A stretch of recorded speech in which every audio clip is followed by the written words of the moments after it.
سلام به مخاطبای چنل کره کافه. خیلی خوش اومدید به یه ویدیوی دیگه از سانسوری های جامیونگو. این سری ویدیو قراره پارت آخر باشه، مخصوصا 2 قسمت آخر که سانسوری هاش قوقا کرده. خب بیشتر از این حرف نمیزنم و بریم سراغ ویدیو. قبلش ممنون میشم این ویدیو رو لایک کنید و کلی انگیزه بدید و انرژی بدید. چنل رو سابسکرایب کنید و در آخر بزن که بریم. سانسوری اول مربوط به اون جاییه که هودونگ به عنوان پناهنده وارد گوگوریو شده و نقشه داره که ناکرانگ رو برای گوگوریو تصرف کنه. این سکانس که هودونگ و لاهی از منظره لذت میبرن و جامیونگ از دور نگاهشون میکنه سانسور شده بود و این سکانس در آغوش گرفتن همدیگه حذفی داشت. یادتونه که تو پارت های قبل گفته بودم که برادر زن ژنرال وانگ عاشق وانگ شده. اون بهش اعتراف میکنه و وانگ هول میگه که تو مثل مادرم میمونی و بعد بغلش میکنه. این سکانس هم حذفی داشت.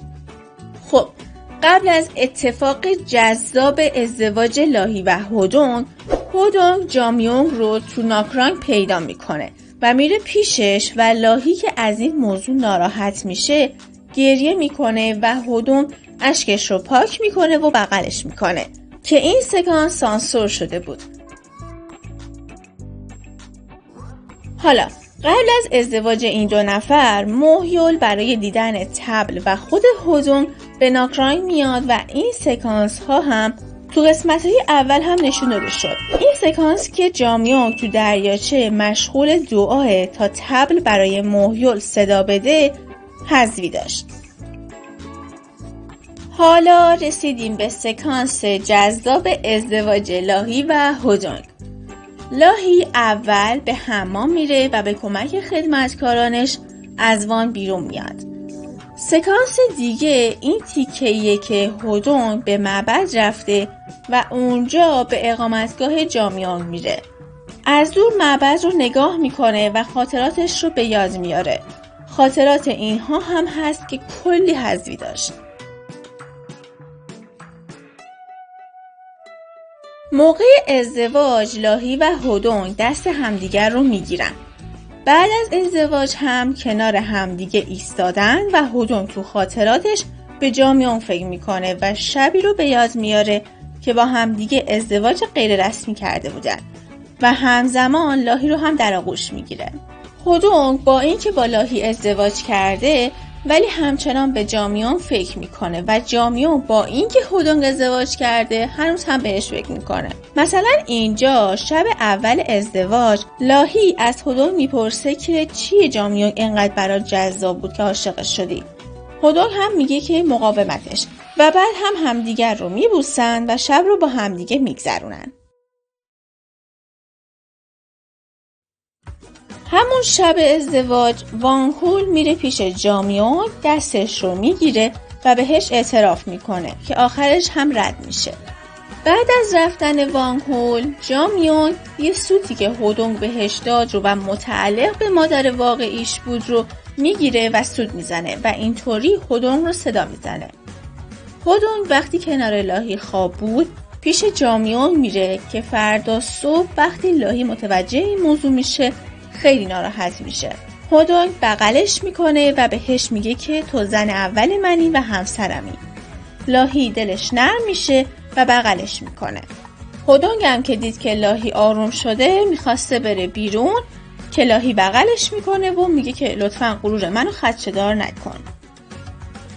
خب 100% میدونید که هودونگ به قصد گول زدن لاهی جوری رفتار میکرده که عاشقشه و باهاش ازدواج کرده تا بتونه ناکرانگ رو تصرف کنه. حالا زمانش رسیده بود که هودونگ نقشش رو اجرا کنه. موهیول از هودونگ و لاهی دعوت میکنه که به گوگوریو برن و قبل از رفتن اونها ملکه اول یعنی موهاسو هودونگ رو به عنوان پسرش و دامادش بغل میکنه و اونها به قصد گوگوریو حرکت میکنن. وقتی که اونا رسیدن به گوگوریو لاهی متوجه تمام ماجرا میشه و هودونگ از لاهی میخواد که به گوگوریو کمک کنه و کاری بکنه که گوگوریو بتونه ناکرانگ رو تصرف کنه و بهش قول میده که مردم ناکرانگ در آسایش بیشتری باشن. لاهی رو تحت فشار قرار میده که لاهی گریه میکنه و عصبی میشه و هدونگ هم بغلش میکنه و بهش دلداری میده که سانسور شده بود. جلوتر لاهی میگه که من به حرفت گوش میدم و طبل مقدس رو خودم پاره میکنم و نابودش میکنم و من نمیتونم مرگ تو رو ببینم و هدونگ هم تحت تاثیر قرار میگیره و میبوستش. لاهی وارد معبد میشه و طبل مقدس رو پاره میکنه و جامیونگ رو که مسئول مراقبت از طبل بود رو مسموم میکنه. ایلپون و اون زن و شوهر از جامیونگ مراقبت میکنن و برای خارج کردن سم از بدن جامیونگ گلی رو درست میکنن، روی بدنش میذارن و سعی میکنن که نجاتش بدن. خب کار لاهی باعث نابودی ناکرانگ و پیروزی گوگوریو میشه و برای اینکه گوگوریو ناکرانگ رو گرفته، چویری به عنوان فرمانروای ناکرانگ باید کشته بشه. اون از همسراش خدافزی میکنه و موهاسو رو بغل میکنه.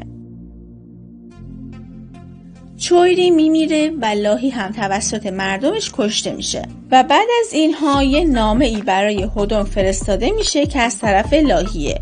هدونگ هم خاطراتش رو در حین خوندن نامه به یاد میاره که بخش زیادیش سانسوری داشت.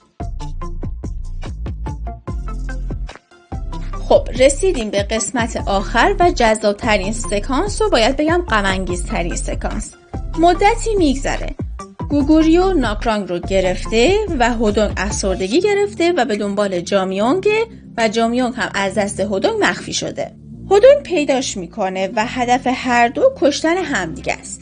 اولین دیدارشون بعد از مدت‌ها اینجایی بود که هدونگ موهای جامیونگ رو میبوسه و میخواد بغلش بکنه که جامیونگ مقاومت میکنه.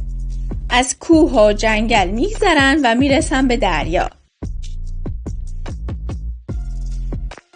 هدونگ شمشیری رو میذاره رو گردن جامیونگ و جامیونگ میره جلو و از این فرصت استفاده میکنه و بغلش میکنه که خیلی سکانسش غمگین بود و بعد همدیگر رو میبوسن. بعد از بوسه خیلی غم‌انگیزی که داشتن، جامیونگ که نزدیک هدونگ بود خنجر رو تو قلبش فرو میکنه و صدا و سیما تا اینجا نشون میده که مردن و تمام. ولی باید بگم که این سکانس همچنان ادامه داشت.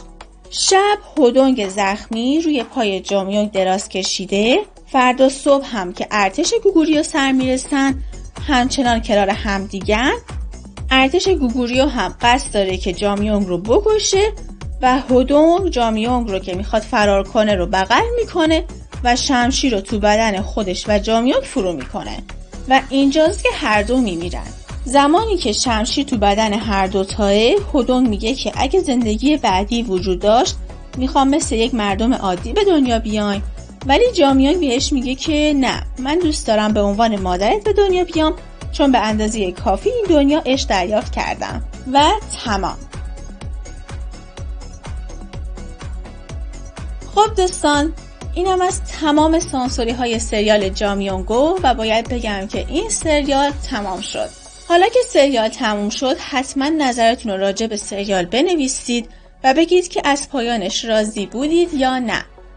اگه پارت های قبلی این ویدیو رو ندیدید حتما پارت های قبلی رو ببینید.